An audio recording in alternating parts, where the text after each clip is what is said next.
परमात्मा का प्रिय फरिश्ता हूँ। थैंक यू गॉड, मैं बहुत कृतज्ञ हूँ। मेरा परिवार स्वस्थ, सुखी और समृद्ध परिवार है। थैंक यू गॉड, अब आप सबके लिए, वैभव के लिए और प्यारेस्तों के लिए। Thank you God, thank you God, thank you God, thank you everybody. Okay, welcome Tilak sir. Thank you Mohan ji. Good morning सभी को, सुप्रभात, बहुत बहुत नमस्कार। एंड आज हम उस समुद्र में गोते लगाने वाले हैं जहां पर कंफ्यूजन ही कंफ्यूजन है ना। लेकिन उन कंफ्यूजन्स के बीच में जो उम्मीद के मोती हैं, एक अच्छी जीवन के सूत्र हैं, वो हम कैसे प्राप्त करेंगे आज की क्विज से जानेंगे। एंड मैं सभी से रिक्वेस्ट करूंगा कि जरूर पार्टिसिपेट करें और साथ ही साथ अपने बहुत सारी चीज़ों को लेकर हमारा कुछ और दूसरी नॉलेज इन्फॉर्मेशन भी हो सकती है, पर जो भी क्वेश्चंस होंगे उनको अपनी इस बुक के रेफरेंस में ही बात करेंगे। So welcome all. लोग अभी मुझे काफ़ी कम दिखाई दे रहे हैं, तो क्विज शुरू करें या कुछ वेट करना है?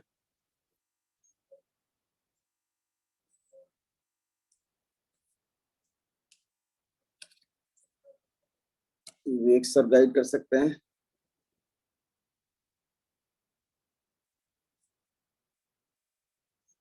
चलिए तो अपन शुरू कर ही देते हैं फिलहाल, है ना। जैसे कि मैंने बोला कि कंफ्यूजन के समुद्र के अंदर हम गोते लगाने जा रहे हैं, तो इस किताब के लिए कहा भी गया है an island of clarity in the sea of confusion.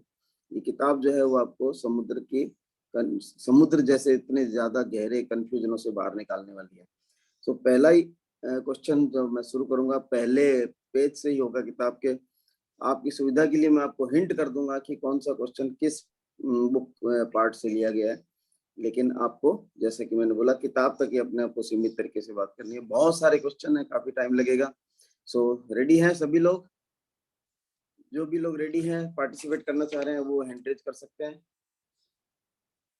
मैं देखूं जरा कितने लोग प्रिपेयर हो गए हैं क्विज के पॉइंट ऑफ व्यू से। Very good. 2 जने तो बहुत होते हैं, है ना। जीतने के लिए 2 जने जरूरी होते हैं, 1 जने से नहीं पार पड़ती। बहुत बढ़िया, बहुत बढ़िया। बहुत सारे लोगों ने हैंड रेज किए हैं। सो शुरू करते हैं पहले ही क्वेश्चन से। और पहला ही पार्ट जो है इस किताब का क्या है, वो पार्ट लोग इस किताब के बारे में क्या कह रहे हैं, व्हाट पीपल आर सेइंग, उसमें से ये पहला क्वेश्चन है। If you combine 3 things with the information provided in the book you can accomplish wonders. इस किताब में जो बातें कही गई है, बताई गई है, उनको अगर आप उन 3 चीजों के साथ एसोसिएट कर लें जिनके नाम आपको अभी बताने हैं, तो आप जीवन में वंडर्स कर सकते हैं, चमत्कार कर सकते हैं। वो कौन सी 3 चीजें हैं जिनके लिए लोगों ने इस किताब के बारे में बात करते हुए कहा है? प्रेरणा, आत्मसम्मान, आत्म प्रेम। Very good, very good. क्या बात है ना। ज्यादातर हम जब किताब को शुरू करते हैं ना, तो पहली कुछ लाइनों पे तो गौर ही नहीं करते हैं। और सर देख लिया था, पर मुझे लगा कि हैंड रेस करना होगा, तो मैंने हैंड रेस करके रखा हुआ था। चलिए कोई बात नहीं। तो मैं हैंड रेज वालों से भी पूछ सकता हूँ, वैसे ऐसा ही कर लेते हैं, हैंड रेज वालों से बात करते हैं। तो मैं अभी एक बार सारे हैंड डाउन कर देता हूँ। यस। सो सेकंड क्वेश्चन है हमारा। जो पहले क्वेश्चन की बात हुई, थोड़ा सा उसके बारे में बात भी कर लेते हैं, क्योंकि हमारे यहाँ पर्पस ये है कि नॉलेज और अंडरस्टैंडिंग को हम अपनी शार्प कर सकें। सो जो यहाँ कहा गया है कि इस किताब में जो बातें बताई हुई, अगर उनको आप इंस्पिरेशन के साथ में ऐड कर लें, सेल्फ एस्टीम रखें और सेल्फ लव रखें, तो आप वंडर्स कर सकते हैं। जैसे 130 साल जीना, 135 साल जीना अपने आप में कोई आश्चर्य नहीं है कुछ कम्युनिटीज के लिए, लेकिन हमारे लिए बड़ी विडंबना सी बात लगती है, बड़ी अजीब सी बात लगती है, पर ये संभव है। सो इस तरह के वंडर्स आप भी कर सकते हैं। और आगे बढ़ते हैं फॉरवर्ड वाले पार्ट से। उस पार्ट के अंदर कुछ चीजें बताई गई है, जिनमें से हम एक पहली बात करना चाह रहे हैं। Why do people get sick? लोग बीमार होते क्यों? बहुत सिंपल क्वेश्चन है मेरे ख्याल से, और हैंड्रेज फटाफट होने चाहिए। पायल वरा जी का हैंड्रेज है। वेलकम पायल जी। लोग बीमार होते क्यों हैं? Sir, by making some wrong choices और अपना मतलब सेल्फ को डेफिशिएंसी, मतलब उनकी जो है माल फंक्शनिंग होती है सेल्फ, इसीलिए बीमार पड़ते हैं। यस, आप सही पॉइंट पे टेक्निकली पहुंच गए हैं। Malfunctioning of the cell is a reason only reason कि हम बीमार होते हैं। एंड एक बार वापस से मैंने हैंड डाउन कर दिया, अगले क्वेश्चन के लिए हैंड रेज करेंगे। How can disease be prevented? अब बीमार होते क्यों है ये तो हमको पता लग गया, लेकिन अब बीमारियों से बच कैसे सकते हैं या उनको रिवर्स भी करना हो, उसकी बात अगले क्वेश्चन में करेंगे। फिलहाल हम इतनी बात कर रहे हैं कि बीमारियों से बचा कैसे जा सकता है।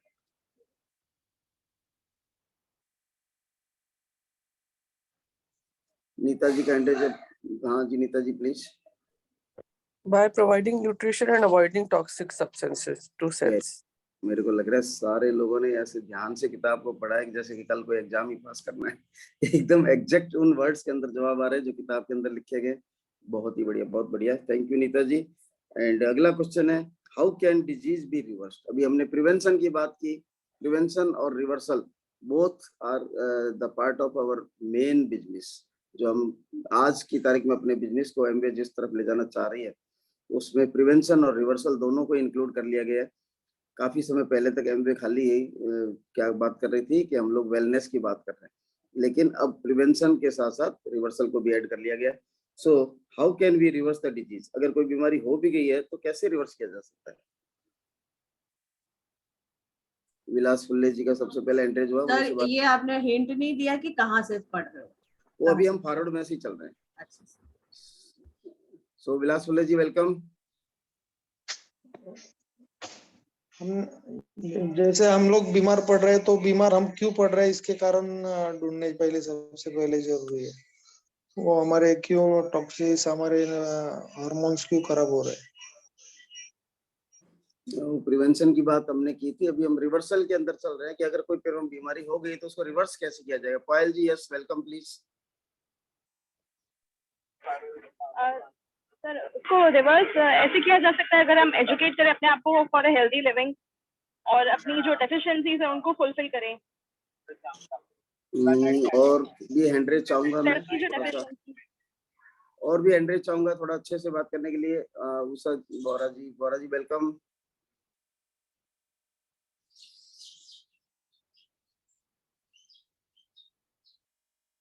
बोरा जी नहीं बोल पा रहे तो नेक्स्ट हैंड्रेज हुआ आशा रवि जी का। वेलकम आशा जी। सॉरी, मैं कह रहा था कि अपने सेलुलर फंक्शन को ही ठीक करना है, वो ही सबसे बड़ा अच्छा सही तरीका है। थोड़ा सा अपन स्पेसिफिक बात करें। बहुत सही आपने आंसर दिया, लेकिन थोड़ा सा स्पेसिफिक होते हैं। सो आशा रवि जी का वेलकम करेंगे स्पेसिफिक होने के लिए। How can be disease reversed? Sir by making good choices. By making good choices we can prevent, but how we can reverse? By taking care of each cell. By taking care of each cell in our body. Each cell in how we can take care of our each and every cell. Praveen Gakhar ji से बात करेंगे। Welcome Praveen ji. Thank you Tilak sir. मेरा मानना है कि change in lifestyle and your diet the best way to reverse change in your lifestyle. जी बिल्कुल, ये बहुत वाइड टर्म हो गई। मैंने पहले भी रिक्वेस्ट किया था कि अपन स्पेसिफिक और किताब के रेफरेंस में बात करेंगे। अगर कोई बीमारी हो गई तो उसको कैसे रिवर्स किया जाए। Neeta ji please share your wisdom. By removing toxins from the cells and providing them nutrition. Very good very good. Neeta ji किताब खोल तो नहीं रखी सामने कहीं? नहीं सर ओपन बुक नहीं किया है, वैसे ही याद है। एग्जैक्ट वही आंसर है। How can disease be reversed? Answer है by taking care of both causes and. आधा जवाब नीता जी का बिल्कुल परफेक्ट आ गया। एंड के बाद मैं चुप हो रहा हूँ। अगला पार्ट क्या है वो भी थोड़ा सा जानना चाहेंगे। Bye taking care of both causes and for what? Causes क्या है पहले तो एक बार दोबारा से उसकी भी बात कर लेते हैं। कॉजेज क्या है किसी भी बीमारी के, जो नीता जी ने थोड़ी देर पहले हमारे को बताया था। Giving proper nutrition to the cell and removing toxicity from the cells. Deficiency और टॉक्सिसिटी का ध्यान रखें तो हम किसी भी बीमारी से बच सकते हैं। अब हो गई है तो सबसे पहले तो डेफिशिएंसी और टॉक्सिसिटी पे काम करने का है। एंड इसके अलावा क्या करने का है? एक अपनी दृढ़ शक्ति होनी चाहिए, अच्छी दृढ़ शक्ति, मतलब होता है ना, मन के अंदर विल पावर स्ट्रांग होना चाहिए कि मुझे इस चीज से बाहर थोड़ा सा निकलना ही किताब के ऊपर आ निकलना है। जाइए, किताब के ऊपर आ जाइए। किताब के अंदर क्या बोला है उसकी ही बात हम करेंगे। सर रेणु अभी मिश्रा जी ने, अभी भी फॉरवर्ड से ही है क्या सर? यस यस, जैसे चेंज होगा टॉपिक मैं बताऊंगा आपको। रेणु मिश्रा जी ने एंट्रेस किया, प्लीज वेलकम।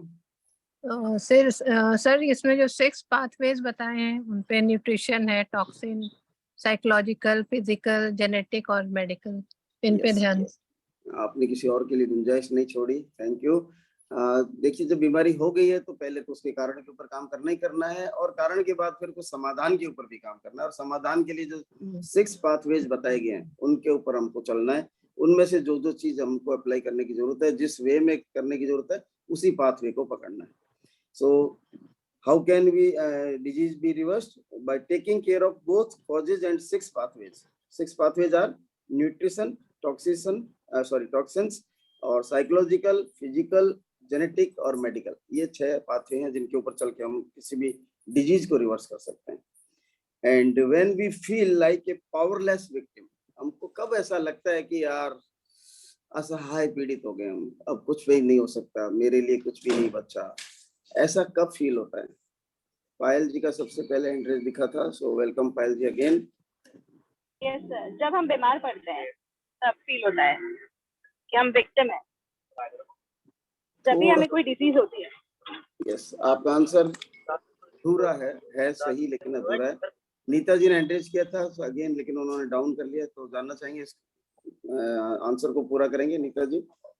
सर जब हम लोग बिल्कुल अपने आप को जब हम बीमार होते हैं और हमें कहीं से कोई ऐसे होप नहीं दिखती होती, कोई डॉक्टर जो है उसको ठीक नहीं कर पा रहा होता और हमें पता नहीं होता कि कैसे ठीक हो गया, हमें कोई नॉलेज नहीं है किसी भी उसकी, तो इसलिए yes yes, when we can't understand why we are sick. सबसे पहले तो ये समझ ही नहीं आता कि मैं बीमार हो क्यों गया। मैं तो रोज सवेरे योगा करता हूँ, प्राणायाम करता हूँ, वॉक पे जाता हूँ, अच्छी डाइट का ध्यान रखता हूँ, पॉजिटिव मेंटल एटीट्यूड रखता हूँ, रेस्ट भी खूब भरपूर करता हूँ, उसके बाद भी बीमार क्यों हो गया?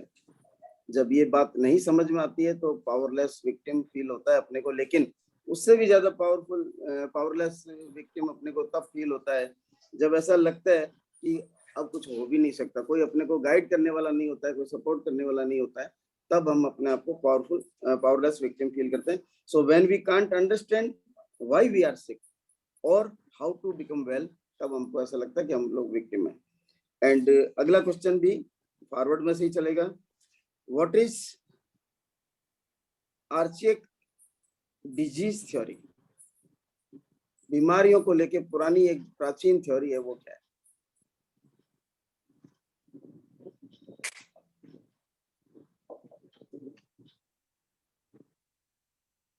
अब यहाँ पर अनुमान काम नहीं आएंगे। किताब में बताया गया एक पुरानी प्राचीन बीमारियों की थ्योरी के बारे में, वो क्या थ्योरी है जो कि ऑथर के अनुसार ज्यादा परफेक्ट भी नहीं है? थोड़ा सा हिंट आपको और दे दिया मैंने।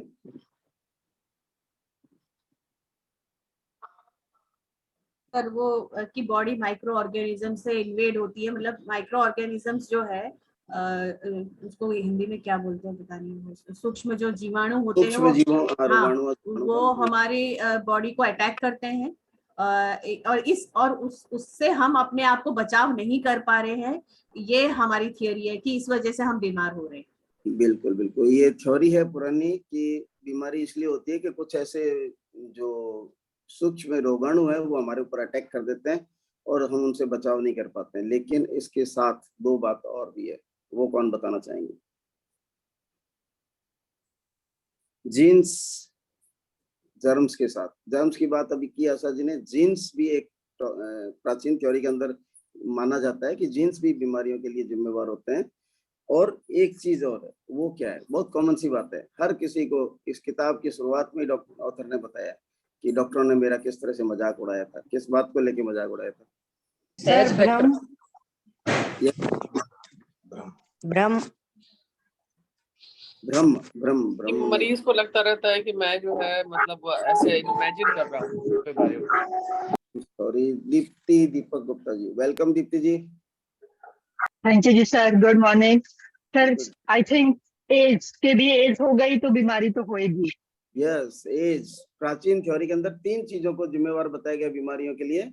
चाहे पहली जो चीज थी रोगाणु, दूसरी जो चीज थी आपके जीन्स, और तीसरी चीज आपकी उम्र। इन तीनों चीजों को लेके ही बीमारियों के बारे में पुरानी थ्योरी के अंदर काम किया जाता है। चलते हैं अगले क्वेश्चन पे। वो भी अभी मैं बताना चाहूंगा, फॉरवर्ड में से ही है। Disease not a random event. बीमारी कोई अचानक से नहीं आती है। इस बात से आपको क्या समझ में आया? Disease is not a random event.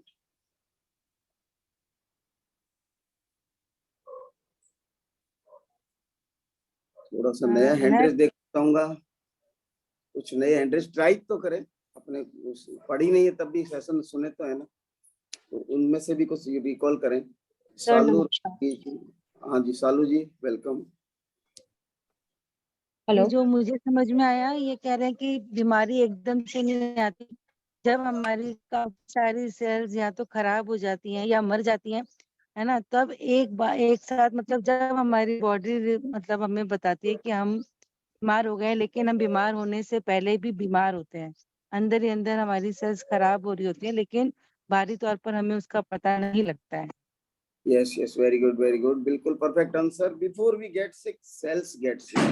हम बीमार होते हैं उससे पहले हमारे सेल्स बीमार हो चुके होते हैं। अगला जो क्वेश्चन है एक्नॉलेजमेंट में से, क्या मैं कह सकती हूँ यहाँ पे? हेलो, हाँ जी बताइए। ऐसा माना जाता है कि जब हमारी इमोशनल बॉडी सिक होती है, तो पहले हमारी इमोशनल बॉडी में सिकनेस आती है, किसी भी प्रकार का रोग, और फिर हमारी फिजिकल बॉडी में एंटर होता है वो सिम्टम्स के रूप में। बिल्कुल ये सही है, लेकिन खाली इमोशनल रीजन ही नहीं हो सकते ना। जैसे अभी हमने बात की डेफिशिएंसी और टॉक्सिन्स भी हैं, वो भी होते हैं। और इमोशनल रीजन के पीछे भी अगर किसी आदमी इमोशन वीक है तो निश्चित रूप से थोड़ा सा जो टॉक्सिन्स और क्या बोलेंगे न्यूट्रिशन का या डेफिशिएंसी का कारण भी बनता है। मेंटली स्ट्रांग पर्सन जिसकी डाइट बहुत अच्छी है, सब कुछ अच्छा है जीवन में, टॉक्सिन्स वगैरह नहीं है, तो वो मेंटली स्ट्रांग होता ही है। तो इमोशंस का नंबर कुछ बाद में आएगा, लेकिन आप जो कह रहे हैं वो भी ठीक बात है। पर इन सब से पहले इन सब का परिणाम, चाहे वो टॉक्सिन का हो, डेफिशिएंसी का हो, इमोशनल हो, परिणाम कहाँ आता है, हम उसी की बात कर रहे हैं। Before we get sick our cells get sick. Acknowledgements में से क्वेश्चन है, एक थोड़ा सा हम किताब को कितना ध्यान से पढ़ रहे हैं उस चीज को चेक करने के लिए क्वेश्चन है। हम हमेशा जब बातचीत करते हैं कुछ चीजों के बारे में, अलग अलग चीजों के बारे में बात करते हैं, तो बोलते हैं लास्ट बट नॉट लिस्ट, है ना। यहाँ पर लास्ट बट नॉट लिस्ट की जगह कुछ और शब्द यूज हुआ है। कौन बताना चाहेगा? सर फार फ्रॉम ईस्ट कहा है ना उसने। क्या बात है, क्या बात है। लास्ट बट फार लिस्ट, आपने काफी कुछ सही बता दिया। लास्ट बट फार लिस्ट, है ना। एक ही क्वेश्चन था क्या नाम है एक्नॉलेजमेंट में से। अब चलते हैं इंट्रोडक्शन के ऊपर। इंट्रोडक्शन में काफी क्वेश्चन हैं, थोड़ा सा ध्यान से सुनिएगा, और मैं चाहूंगा कि कुछ और एंगेज करने की कोशिश करें, अपने अपने बताएं, जो भी समझ में आता है बताएं। काफी लोग हो गए, 40 से 49 पे हमने शुरू किया था, 89 लोग हो गए, तो निश्चित रूप से अब नए हैंड्रेज भी देखना चाहूंगा। ट्रैप, कन्वेंशनल थिंकिंग क्या बताती है? Stress can make us sick. Difficulty in accepting what, कुछ बीमारियों के कारण बताए गए हैं, स्ट्रेस बताया गया है, और एक्सेप्टिंग व्हाट यानी कि कुछ चीजों को हम स्वीकार नहीं करते हैं एज ए हेल्थ टूल, या हेल्थ के लिए जो सूत्र हैं उनके रूप में स्वीकार नहीं करते हैं। हम मान लेते हैं कि तनाव है, तो निश्चित रूप से हम मान के चलते हैं कि तनाव जो है बीमारियों में कन्वर्ट होता है, या स्ट्रेस जो है, दबाव जो है वो बीमारियों में कन्वर्ट होता है।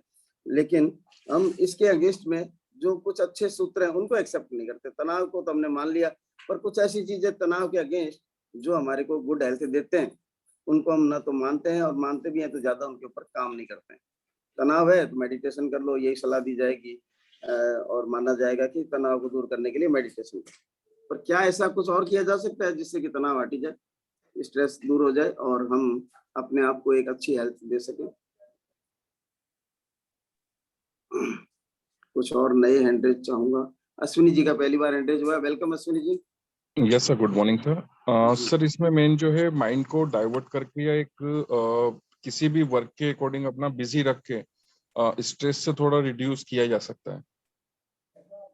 बिल्कुल, अभी हम स्ट्रेस रिडक्शन की बात नहीं कर रहे हैं सुनील जी। हम ये मान लेते हैं कि स्ट्रेस की वजह से बीमारी होती है, पर कुछ ऐसी चीजें हैं जिनसे स्ट्रेस भी नहीं होता और बीमारी भी नहीं होती। अगर कोई है तो ठीक भी हो जाती है। तो वो क्या चीजें हैं? एक नया हैंड रेज दिखाई दे रहा है मेरे को जय कुमार जी का। सो वेलकम जय। पॉजिटिव थिंक, खुशी की फीलिंग, कुछ खुशी के लिए कुछ एक्टिविटी जैसे कुछ पिक्चर वगैरह है, कुछ ऐसे जिसको आपको खुशी देती हो। बिल्कुल, आप हाँ जी काफी नजदीक पहुंच गए हैं आंसर के। थोड़ा सा और स्पेसिफिक कर पाए तो कीजिए, अदरवाइज हम next sir person. Specific answer दिया हुआ है। हाँ जी, मैंने कहा स्पेसिफिक आंसर है। चैट में दिया है क्या आपने? मेरे पास तो कोई चैट आया नहीं है। नहीं सर, नहीं बताया मैंने। नहीं आप क्या बताया कहना चाह रहे हैं? मैं समझा नहीं आपकी बात सर। मैं यही कह रही थी, आप जो क्वेश्चन पूछ रहे हैं उसका स्पेसिफिक आंसर डेफिनेटली है। मैं वेट कर रही हूँ सर। और ओके ओके ओके ठीक है, तो आपको लास्ट में चांस देंगे, पहले नए लोगों को चांस देते हैं। अमर कुमार जी क्या बताना चाह रहे हैं? लाफिंग है sir. Laughing, one of them is laughter. Very good very good. और भी बहुत 2-3 चीजें स्ट्रेस के अगेंस्ट जिनको हम एक्सेप्ट करते हैं, कभी कभी करते भी नहीं है, और एक्सेप्ट करते भी हैं तो काम उसके ऊपर नहीं करते हैं। Sir meditation. हाँ जी, मोनिका महेश्वरी जी बताइए। मेडिटेशन। तीन चीजों की बात करेंगे अपन, है ना? तो 3 में से आप बताइए। जो पहली बात है लाफ्टर आ गई है सामने। Meditation sir. सॉरी, मेडिटेशन का तो अभी तक इसमें नाम ही नहीं आया। राष्ट्रीय यादव जी का भी पॉजिटिव एटीट्यूड। थोड़ा सा ये वाइड टर्म्स में नहीं, अपन स्पेसिफिक बात करें। सुनैना जी का भी नया हैंडरेज है। वेलकम सुनैना जी। हाँ जी नमस्कार सर। गुड फीलिंग में रहना, नाउ में प्रेजेंट में रहना सबसे ज्यादा जरूरी है कि प्रेजेंट में रहें और गुड फीलिंग में रहें। अपने को डाइवर्ट करते नहीं, अगर अपन नेगेटिव सोच में है तो उसको किस तरह से पॉजिटिव में लेके आना है। बहुत बढ़िया, लेकिन ओशन ऑफ कंफ्यूजन के अंदर हम चल रहे हैं। राजश्री। तो हाँ जी राजश्री जी बताइए। प्यार, हंसी और संतुलित आहार। अरे वाह, संतुलित जीवन। संतुलित जीवन, बिल्कुल बिल्कुल आशा जी ने सही किया। बैलेंस्ड लाइफ की बात हम कर रहे हैं ना। तो love, laughter and balanced life, ये जो है स्ट्रेस के ट्रैप को, हम स्ट्रेस को या बहुत सारी चीजों को, एजिंग को, जैसे अभी हमने बात की, जीन्स को हमने बात की, हम मान के चलते हैं कि इनसे बीमारियां होती है, लेकिन जिनसे नहीं होती है उनको भी तो माने, उनको भी तो जाने, उनके ऊपर भी तो काम करें। ये इस क्वेश्चन के थ्रू हम जानना चाह रहे थे। And we are willing to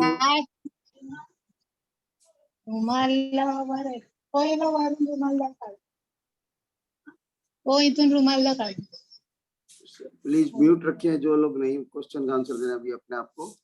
मैंने फिलहाल सबको एक बार म्यूट कर दिया है। सो नेक्स्ट क्वेश्चन है, we are willing to integrating chemicals in the form of prescription drugs for what we are skeptical। हम दवाइयों रूपों में जो प्रिस्क्रिप्शन में डॉक्टर हमको दवाइयां लिखते हैं, उनको इतने हार्मफुल केमिकल्स होते हैं, उनको अपनी बॉडी के अंदर डालने के लिए तो बिल्कुल तैयार रहते हैं, लेकिन कुछ ऐसी चीजें हैं जो हमारी बहुत बड़ी हेल्प कर सकती है, उनको अपनाने से बचते रहते हैं, उनसे दूर भागते रहते हैं। जहर को खाने में तैयार हैं, लेकिन अच्छी चीजों के लिए बचते भागते हैं। वो क्या चीजें, या वो क्या चीज है? एक समूह है, उसको भी आप बात कर सकते हैं। शिवांगी जी का न्यू हैंडरेज देख रहा हूँ। So welcome Shivangi ji. Sir supplements. ये आवाज में समझ नहीं पाया। Sir nutritional supplements. Nutritional supplement से भी थोड़ी सी बड़ी बात करें, ठीक है, वो पार्ट ऑफ दैट है जो मैं जवाब चाह रहा हूँ उसका। श्याम सुंदर टेलर जी का नया हैंडरेज दिखाई दे रहा है। वेलकम श्याम सुंदर जी। सर मैम ने बताया good nutrition and healthy life style. देखिए क्वेश्चन रिपीट करता हूँ कि हम दवाइयों के रूप में जो भी हार्मफुल केमिकल दिए जा रहे हैं उनको खाने के लिए तो तत्पर रहते हैं, फटाफट दवाई ले लेते हैं, लेकिन कुछ अच्छी चीज जो हमको समझनी है, जो स्वीकार करनी है, अपने जीवन में शामिल करनी है, उसके लिए कोई ज्यादा हम परवाह नहीं करते हैं, बल्कि कई बार हम उसको अवॉइड भी करते हैं। वो क्या चीज है? सर मैं चलिए। बता बोल रही हूँ। सर हम अपने कंफर्ट जोन में रहना चाहते हैं और कुछ नया अच्छा होते हुए भी अपनाने का प्रयास नहीं करते। Ocean of confusion, ocean of confusion. थोड़ा सा हम मोतियों की तरफ चले आगे, गहरे पानी पे, है ना। किताब में क्या बताएगा उसकी बात करते हैं। सो अब इस बार आशा जी को चांस देते हैं। अनीता जी का एक मिनट, आशा जी आपसे पहले नया एंट्रेज है, अगर अनीता जी कुछ बताना चाहें। Welcome Anita ji. Good morning sir, good morning everyone. Sir जैसे आपने बताया कि दवाई लेने के लिए तैयार हो जाते हैं और दूसरी चीजों के लिए हम लोग नहीं होते हैं।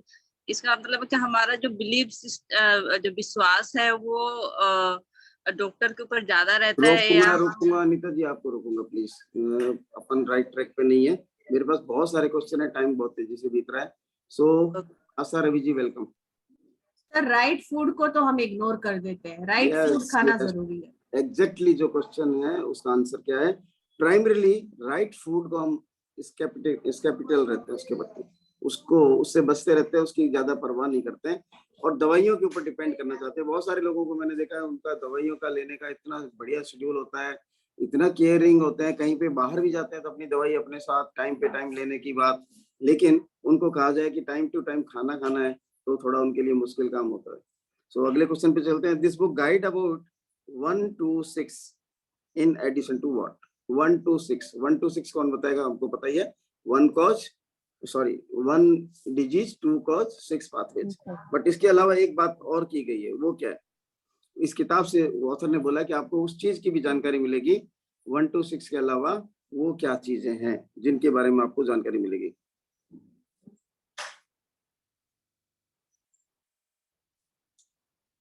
सालू जी का एंट्रेज था तो और किसी का भी एंट्रेज नहीं है। सालू जी आपने इसी प्रश्न के लिए एंट्रेज किया क्या?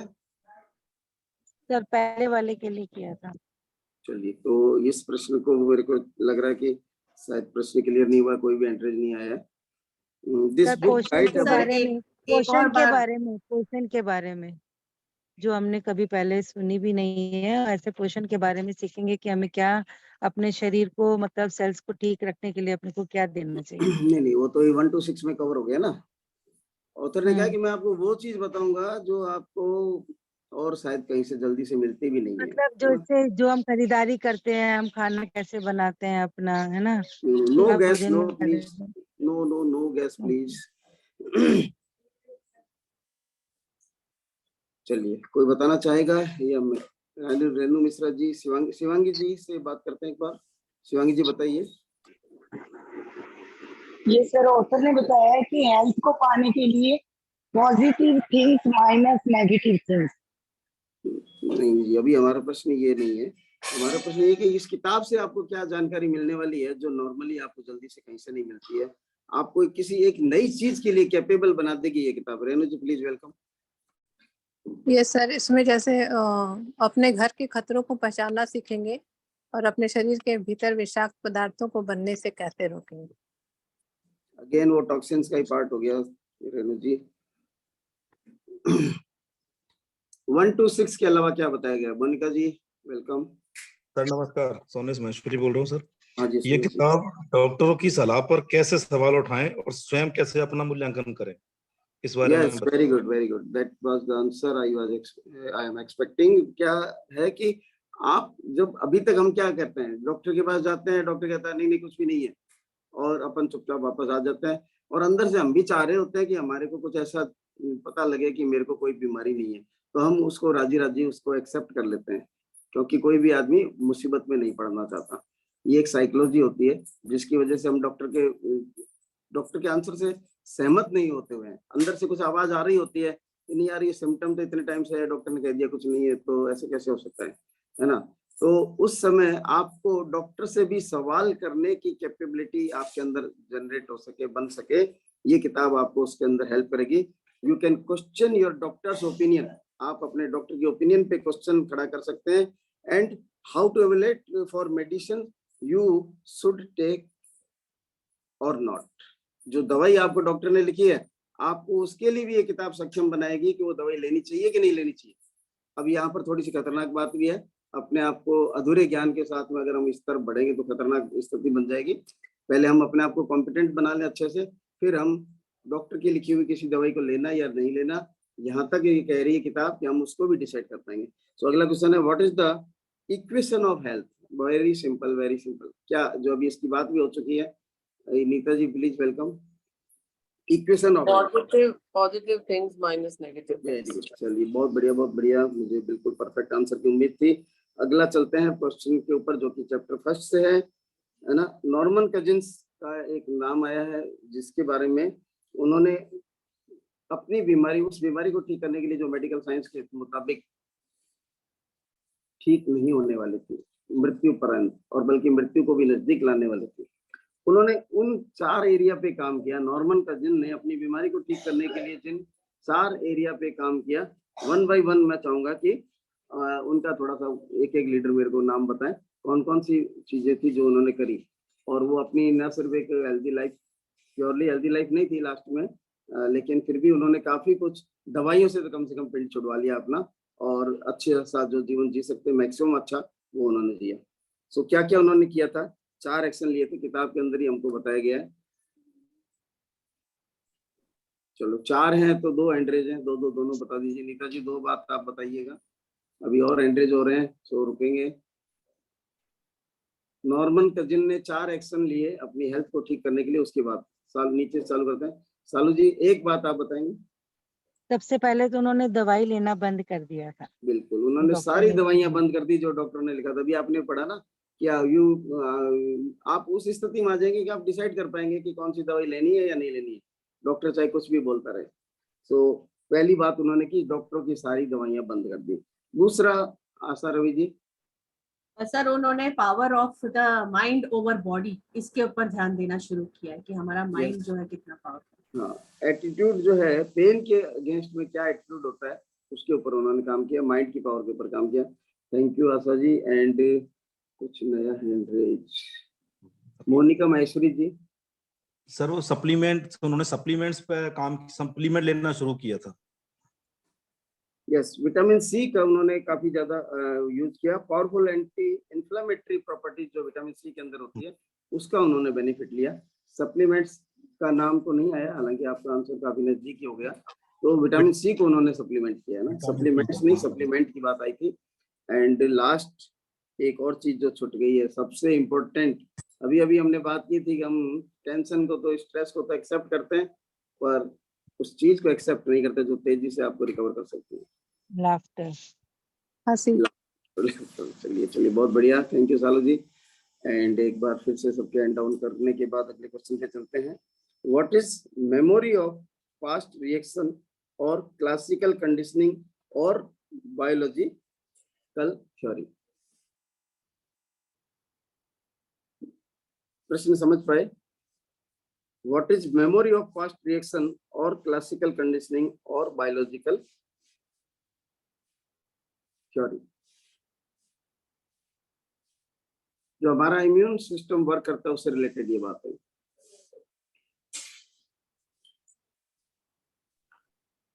इसका आंसर मैं दूं तिलक जी? जी जी, ऑल आर वेलकम, लेकिन हैंड रेज करके देंगे तो और भी सही रहता है। नीता जी का हैंड रेज भी हाँ, है। वो थोड़ा सा हैंड रेज में बटन नहीं मिल पा रहा था। अच्छा, कोई बात नहीं, यस वेलकम, वेलकम डॉक्टर साहब। हाँ तिलक जी, क्लासिकल कंडीशनिंग का बेसिकली मीनिंग है कि इसमें आप जो चीज आप इनबॉर्न है आपकी रिस्पॉन्स जिसकी तरफ, जैसे फूड है उसकी तरफ देख के सलाइवा आना पैदा होते ही हमारे अंदर आ जाता है। जो टेंडेंसी पैदा होते ही हमारे अंदर आ जाती हैं, उनका अगर रिलेशन किसी ऐसी चीज से बन जाए जिसकी तरफ हमारा कोई रिस्पॉन्स नहीं होता, जैसे फूड है उसको किसी घंटी से पेयर कर दिया जाए कि घंटी बजेगी फिर फूड आएगा, तो व्यक्ति के मुंह में उस घंटी या जैसे माइक्रोवेव की घंटी है उसी से सलाइवेशन होने लगेगा, मुंह में मतलब फ्लार आने लगेगी। तो एक से एक एग्जाम्पल हुआ। अब ये हमारी लाइफ में बहुत सारे हमारे फियर, बहुत सारे हमारे इवन बॉडी के जो रिएक्शंस हैं उन सबको भी डिटरमिन करता है कि क्लासिकल कंडीशनिंग कैसे का, जैसे फॉर एग्जांपल अगर हमें कोई अच्छी चीज देता है तो हमारा उसकी तरफ पॉजिटिव एटीट्यूड डेवलप हो जाता है, क्योंकि वो व्यक्ति अच्छी चीज जो हमें पसंद है वो जुड़ गई उस व्यक्ति के साथ, तो क्लासिकल कंडीशनिंग हो गई।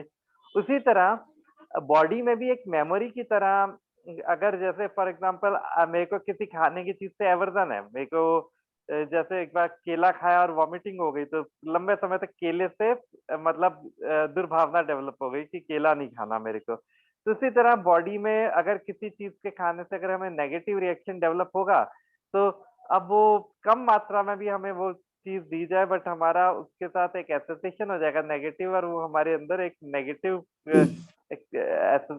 रिएक्शन डेवलप करेगा। ये मैं जो समझ पाया कि यहाँ पे क्लासिकल कंडीशनिंग की जिस रेफरेंस से बात हो रही है। थैंक यू डॉक्टर साहब, आपने बिल्कुल परफेक्टली बताया। एंड इम्यून सिस्टम के रेफरेंस में अगर हम बात करें तो बस पास्ट मेमोरी के अनुसार हमारा इम्यून सिस्टम रिएक्ट करता है। जैसे आपने बताया कि केला को खाने से अगर एक बार मुझे लगा कि मेरे को सूटेबल नहीं है केला, तो जैसे ही कोई वो चीज जो हमारे इम्यून सिस्टम को लगती है कि बॉडी के लिए ठीक नहीं है, वो एक बार जो भी उसका एक्सपीरियंस है उसके आधार पे मेमोरी बना लेता है, और नेक्स्ट टाइम जब वही चीज रिपीट होती है तो अपना जो एक्शन होता है वो पास्ट रिएक्शन के आधार पे डिसाइड करता है कि अब इस चीज को अलाउ करना है या नहीं करना। Thank you very much doctor साहब, आपने बहुत अच्छे एग्जांपल से भी सारी बात की। अगले क्वेश्चन पे चलते हैं, ये भी पहले ही चैप्टर से है अभी। Illness has a powerful way for providing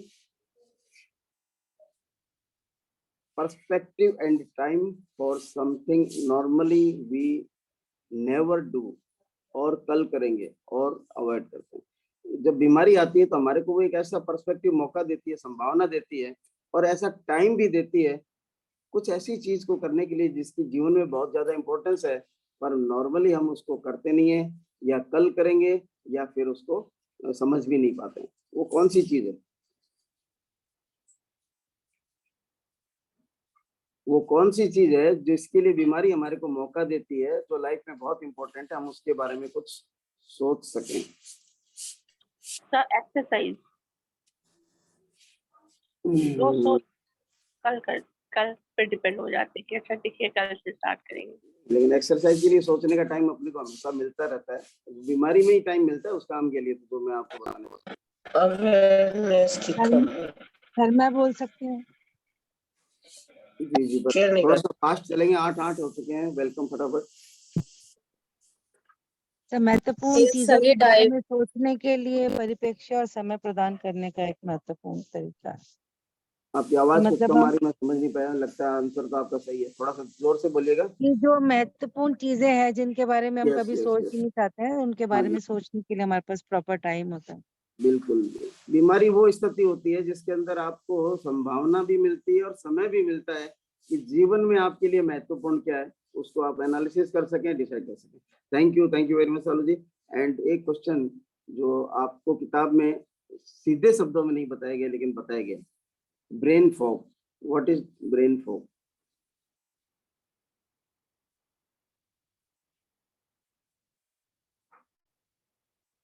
चलिए नीता जी। सर ये भी फर्स्ट चैप्टर से है? यस, फर्स्ट चैप्टर ही चल रहा है अभी। वेलकम नीता जी।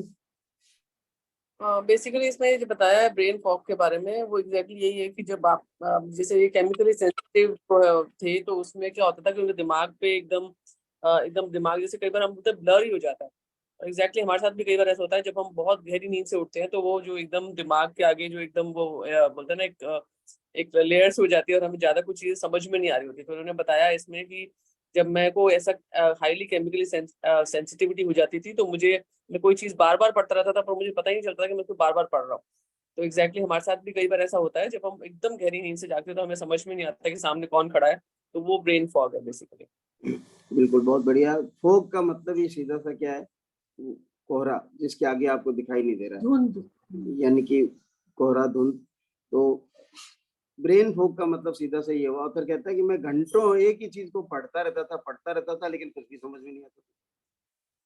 तो ये ब्रेन फॉग हुआ कि मतलब आप लगातार किसी चीज के ऊपर देख तो रहे हैं, यानी कि वो लगातार पढ़ तो रहे थे पर दिखता कुछ नहीं था सामने, समझ में कुछ नहीं आता था। सो ब्रेन फॉग वो कंडीशन है जब हमारा ब्रेन किसी चीज को क्लैरिटी, किसी चीज को समझ ही नहीं पाता है कि सामने क्या हो रहा है। जैसे नींद से उठते तब भी कई बार ऐसा होता है, लेकिन उसको हम एज ए डिजीज नहीं लेंगे, एक वो टेम्परेरी सिचुएशन होती है। अगले क्वेश्चन पे चलेंगे। Thank you Nita ji. What do you mean by explosion of knowledge in the world? Explosion of the knowledge in this world, इससे क्या आपको समझ में आती है? बहुत सिंपल सा क्वेश्चन है, क्वेश्चन के अंदर ही आंसर छिपा है। Explosion of the knowledge in this world क्या है? जब हमें अच्छे रहने की नॉलेज होगी तो हम बीमारी नहीं पड़ेंगे, हमें सब चीजों के बारे में पता रहेगा। No no no no no, explosion of the knowledge, knowledge का एक्सप्लोजन क्या है बताओ। चलिए आशा जी उत्सुक है काफी बताने के लिए, बताइए Asha ji. Welcome sir explosion मतलब इतनी ज्यादा भरमार है हमारे आसपास से नॉलेज की, मतलब इतना सारा इंफॉर्मेशन अवेलेबल है, that is the explosion of knowledge. ये सिंपल सी बात है, इतना ज्यादा रोजाना रिसर्च पेपर आ रहे हैं हेल्थ को लेके, दुनिया भर की नई नई रिसर्च आ रही है, नई नई दवाइयां आ रही है, नई नई कोई आपको लाइफस्टाइल चेंजेस बता रहा है, पता नहीं कोई क्या बता रहा है, कहीं क्या बता रहा है। हर सेकंड आपको दुनिया भर का नया नॉलेज मिल रहा है जिस चीज को लेके। तो ये नॉलेज का एक्सप्लोजन सा एक विस्फोट हो रहा है लगातार, जैसे किसी ज्वालामुखी में से विस्फोट चलता है सालों तक, वो वाली सी स्थिति बन गई है। सो नॉलेज एक्सप्लोजन। और उसके बाद चलते हैं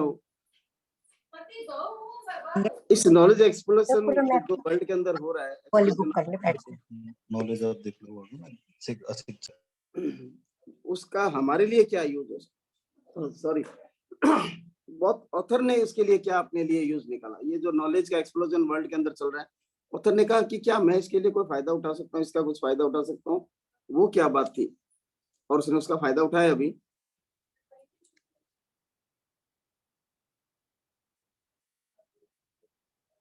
इस explosion of knowledge in this world का फायदा ऑथर ने उठाने की सोची, वो किस तरह से सोची? नीता जी welcome.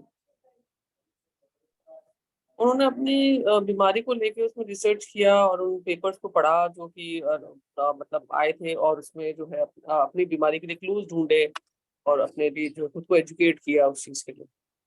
Yes, that was the outcome। मतलब जब उनको लगा कि दुनिया भर का इतना ज्ञान आ रहा है वर्ल्ड के अंदर, तो उसका फायदा मैं क्या उठा सकता हूँ, उसको ये समझ में आया शायद सम की bit of information would help me, एक छोटी सी जानकारी हो सकता है मेरी मदद कर दे। ये इतने से छोटे से ख्याल के साथ में उन्होंने इस नॉलेज एक्सप्लोजन के अंदर एंटर किया और उन्होंने वो बीमारी अपनी ठीक की जो बिल्कुल भी असंभव थी ठीक होना। रिकवरी, उनको 2 साल लगे थे। Recovery took 2 years। Few things which are also needed to success। 2 साल जो उनको रिकवरी में लगे, उसके अंदर उन्होंने कुछ उन चीजों के ऊपर काम किया, उनकी इंपॉर्टेंस बताई जो कि हमको अपनी सफलता के लिए भी चाहिए। खाली स्वस्थ रहने का ही मामला नहीं है, सफलता की बेसिक प्रिंसिपल ऑफ सक्सेस के अंदर वो चीजें शामिल होती है जिनको उन्होंने अप्लाई किया उन 2 सालों के अंदर अपनी बीमारी को ठीक करने के लिए। वो 2, 3, 4 चीजें थी, वो क्या क्या थी?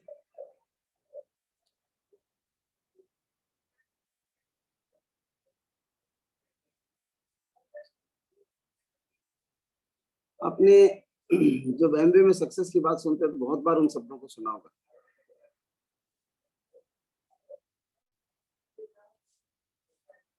परसिस्टेंस हम लगातार सुनते आए हैं, है ना। उन्होंने परसिस्टेंटली अपनी बीमारी को ठीक करने के लिए काम किया and he was willing to do and learn new things. नई नई चीजों को करने के लिए और स्वीकार करने के लिए, समझने के लिए तैयार थे। एंड एक और बहुत इंपॉर्टेंट चीज, एमबीए बिजनेस में सबसे बड़ी चुनौती, हिंट आपको इतना बड़ा दे दिया मैंने,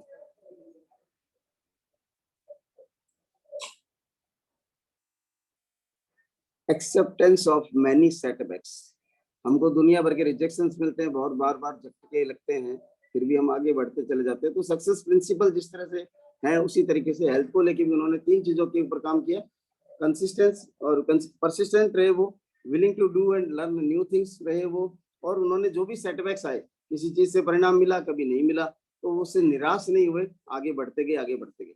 and last question from chapter 1, what was the most profound conclusion for the author regarding our body? हमारे शरीर को लेके ऑथर ने जो एक सबसे महत्वपूर्ण निष्कर्ष निकाला वो क्या है? बहुत बार किताब के अंदर चैप्टर के हेडिंग के अंदर सब जगह बात आई है, सबसे पहले खुद को शिक्षित करना, उसके बाद ही फिर कोई यूज कर। सॉरी नीता जी ही लगता है। Doctor Akash ji please.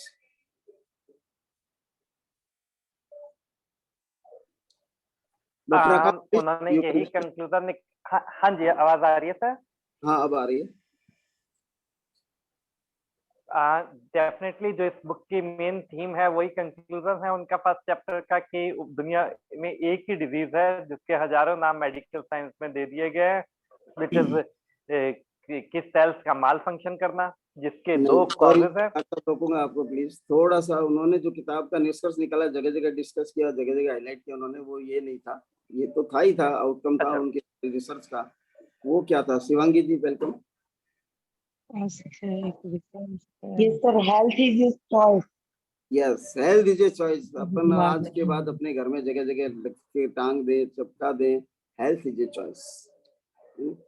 सो इसके साथ ही चैप्टर 1 हमारा पूरा होता है। चैप्टर 2 पे हम चलते हैं और थोड़े से ही क्वेश्चन है, लेकिन कुछ अलग तरह के क्वेश्चन है।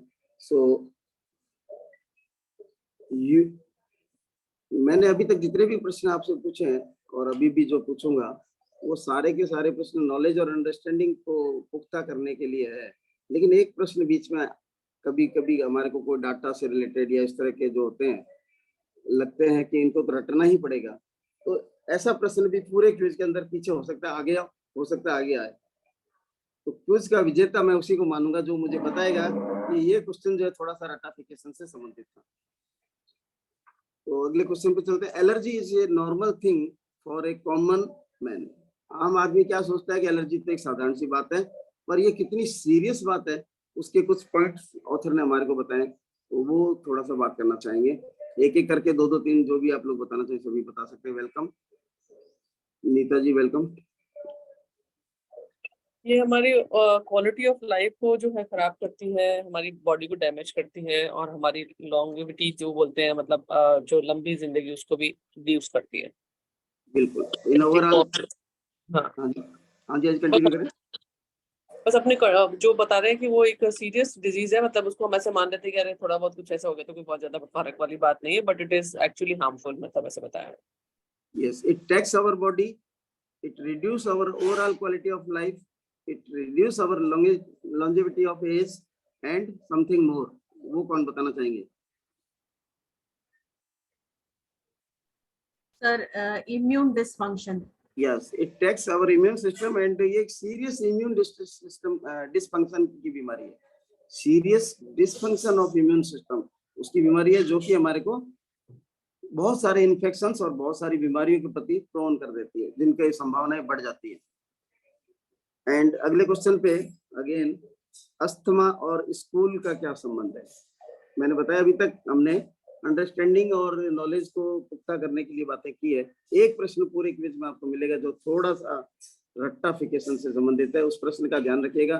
पीछे भी थोड़ा रिकॉल कर लिए, हो सकता है पीछे चला गया, हो सकता है आगे आए। सो अस्थमा और स्कूल का कोई संबंध ऑथर ने कहीं पे डिस्कस किया है, वो क्या है?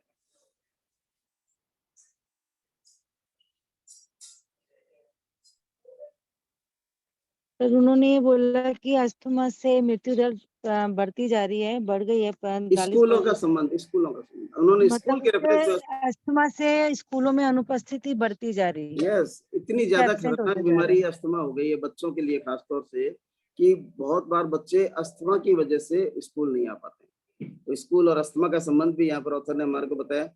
और अगला क्वेश्चन पे चलते हैं। कुछ लोग अनचाहे काम भी हेल्थ को ध्यान में रखकर करते हैं,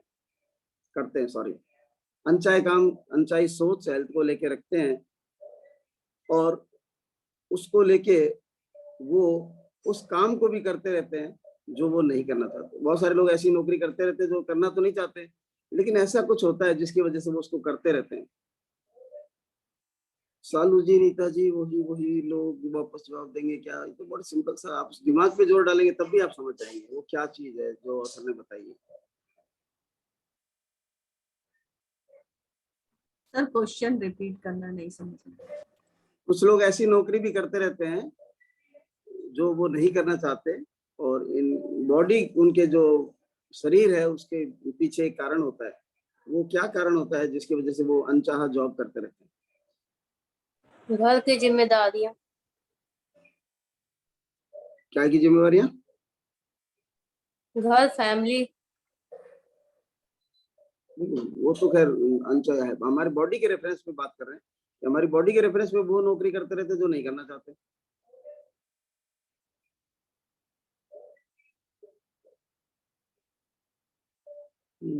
doctor Akashdeep ji, welcome. I think भूख या अपनी बॉडी की जो न्यूट्रिशन खाने की नीड है उसके लिए मनी चाहिए, उसके लिए काम करते हैं। उसके लिए तो दूसरी नौकरी भी की जा सकती है ना? खाने की नीड तो कहीं से भी पूरी हो सकती है। सो सालू जी, वेलकम। सर लोग ये सोचते हैं कि हम इतने बीमार हो जाएंगे, बीमारी के इतने आदी हो जाते हैं, इजी से इजी जॉब करना चाहते हैं जो उनको पसंद नहीं होता। मतलब ठीक है कि कहीं पर ऐसा नौकरी मिल गई, पैसा मिल रहा है, तो उनके मन में ये होता है कि हम बीमार पड़ेंगे ही पड़ेंगे। वो अपने स्वास्थ्य को लेकर आश्वस्त नहीं होते। बिल्कुल आधी बात तो आपने सही कर दी। वो नौकरी करते रहते हैं क्योंकि उनको लगता है, तो नौकरी तो कोई भी की जा सकती है, एक पर्टिकुलर नौकरी को करते रहते हैं बिना चाहे, कि उनको लगता है बीमार तो होना ही होना है, लेकिन आगे क्या कारण है जिसकी वजह से वो नौकरी करते रहते हैं। उस नौकरी में ऐसे कुछ बेनिफिट्स होते हैं जो उनकी बीमारियों को कवर करते हैं। इन बीमारियों के अगेंस्ट उनको जैसे मेडिकल रिम्बर्समेंट वगैरह होता है, वो सारी चीजें होती है उनकी उस नौकरी के अंदर, जो उनको लगता है दूसरे जॉब के अंदर उनको नहीं मिलेगी। इसलिए वो उस नौकरी को करते रहते हैं जहाँ पर हेल्थ कवरेज ज्यादा होता है, ना चाहते हुए भी करते रहते हैं। और एक इंडिया के रेफरेंस में ऑथर ने हमारे को बताया कि जो अस्वास्थ्यकर स्थितियां हैं, अनसैनिटरी कंडीशंस हैं, लेकिन फिर भी लोग हेल्दी हैं, वो क्या कारण है, क्या समझ में आया? तो थोड़ा सा उसकी बात हम विचार करें खाली अपने मन के अंदर। ये कोई प्रश्न अभी आपसे मैं पूछ नहीं रहा हूँ कि किस तरह से अस्वास्थ्यकर परिस्थितियों में भी हम आजकल क्या करते हैं, बच्चों को भी घर के अंदर भी कहते हैं स्लीपर पहन के घूमो, है ना, मिट्टी से मत खेलो, धूप में मत जाओ। ये सारे जो रेस्ट्रिक्शन हम बच्चों को लगाते हैं वो हमारे हिसाब से अस्वास्थ्यकर परिस्थितियां हैं, अनसैनिटरी हेल्थ कंडीशंस हैं। लेकिन इन्हीं के बारे में कुछ ऑथर ने कहा है, तो उसके ऊपर हमको विचार करना है। Last question, US is poorly ranked in overall health quality.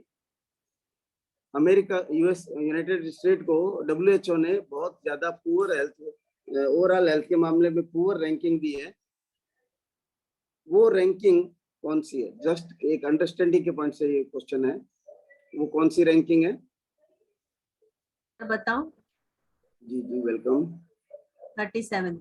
हाँ, इससे पहले मनीष पाठक जी का भी चैट आ चुका था। 37। ये प्रश्न आपको ये बताएगा कि स्वास्थ्य के ऊपर ज्यादा पैसा खर्च करने से ही सब कुछ नहीं होने वाला है। अमेरिका वर्ल्ड में सबसे ज्यादा तकरीबन पैसा खर्च करता है। अगेंस्ट अमेरिका उन्होंने बताया ओमान में बहुत ही कम पैसा खर्च होता है हेल्थ के ऊपर, लेकिन वहां पर उसको ओवरऑल गुड हेल्थ के लिए 8वीं रैंक मिली है, जबकि अमेरिका को 37वीं रैंक मिली है। So thank you very much to all of you. मुझे लगता है शायद आपने क्विज को एंजॉय किया होगा। एंड लास्ट क्वेश्चन, ऐसा कौन सा क्वेश्चन था जो थोड़ा सा रटाफिकेशन से संबंधित था? हैंड रेज करेंगे प्लीज पहले। नीता जी, आपका हैंड रेज इसी रेफरेंस में है? सर पहले वाले में पर इसका भी आंसर बता सकते हैं तो वो आशा जी बता दें। चलिए कौन बताएंगे? Asha ji please.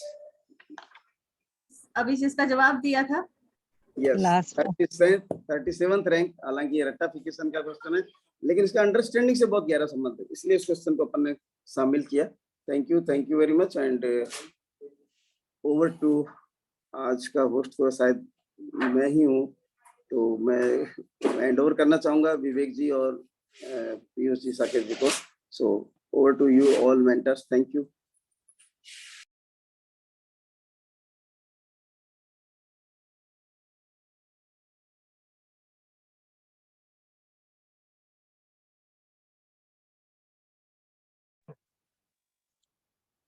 Mic on कर ले। हाँ सर, साकेत जी, आज पीयूष जी, विवेक जी, कोई भी नहीं है क्या मीटिंग के अंदर? पीयूष दीदी बाहर है और विवेक सर अंकल आंटी बाहर जा रहे हैं, उनको छोड़ने गए हुए हैं। ठीक है, तो आज की मीटिंग के आप ही करता धरता सब कुछ है, तो आप ही एंड चलिए, तो कल की होस्टिंग और कल क्या पढ़ेंगे उसकी बात तो मैं बता ही देता हूँ। कल हम 3rd चैप्टर को शुरू करेंगे एंड उसका करीब 10 पेज जो है वो कवर करेंगे। और सर रमेश सर नहीं आने वाले कल संडे है। ओके, यस, कल गीता कल है का ना मतलब नेक्स्ट हमारा बुक रीडिंग सेशन जो भी होगा मंडे को, तो उसमें हम 3rd चैप्टर को कवर करेंगे। आधा 3rd चैप्टर 10 पेज तक पढ़ेंगे। एंड आज की अफर्मेशन के लिए इनवाइट करूंगा। जो भी कल का सेशन तो रमेश जी आ रहे हैं तो विवेक जी खुद ही होस्ट करेंगे जहां तक मैं समझता हूँ। और परसों के सेशन की होस्टिंग के लिए भी आप अपने आप को नॉमिनेट कर सकते हैं। तो आज की अफर्मेशन कौन करवाना चाहेंगे? वेलकम। मैं करवा देती हूँ। चलिए, पहले आए सो पहले पाए। उषा जी वेलकम। आप सभी को मेरा नमस्कार। उषा अखबारा जोधपुर से। सभी अपने हाथ जोड़ेंगे और भगवान का नाम लेते हुए मेरे पीछे पीछे मन ही मन बोलेंगे। मैं जीतती हूँ क्योंकि मैं जीतने के लिए पैदा हुई हूँ। मैं थैंक यू गॉड, मेरी टीम एक्साइटेड, यूनाइटेड और एमवे का इतिहास रचने वाली टीम है। मैं और मेरी टीम 100% प्रोडक्ट यूज करते हैं और बहुत ही आसानी से हर महीने 600+ पीवी का पर्सनल रिटेल करते हैं। मैं और मेरी टीम रोज डीटीएम करते हैं, प्लान दिखाते हैं और इस तरह से अपने नेटवर्क को तेजी से आगे बढ़ा रहे हैं। मैं और मेरी टीम के सपने पूरे हो रहे हैं। मैं और मेरी टीम सभी जरूरी मीटिंग्स में बढ़ चढ़ कर भाग लेते हैं और इस तरह से हम प्रभावशाली लीडर बन रहे हैं। एमबी बिजनेस बहुत ही सरल है और हम डायमंड एंड बियॉन्ड जाना मेरे लिए बहुत आसान है। हमारे मेंटर्स बहुत अच्छे हैं और हम सब मेंटर से मार्गदर्शन लेकर लगातार आगे बढ़ रहे हैं। मैं और मेरी टीम ढेर सारा पैसा कमा रहे हैं और पैसा मेरी तरफ खींचा चला रहा है। Thank you God, thank you God, thank you God, love you God, I am a diamond, I am a diamond. Thank you. Thank you all, have a nice day. Thank you sir. Thank you everybody, go camp. Thank you sir, बहुत अच्छी quiz रही, बहुत अच्छा लगा, सब बहुत मजा आया। बहुत बढ़िया, very nice. Hariom. Thank you प्रणाम।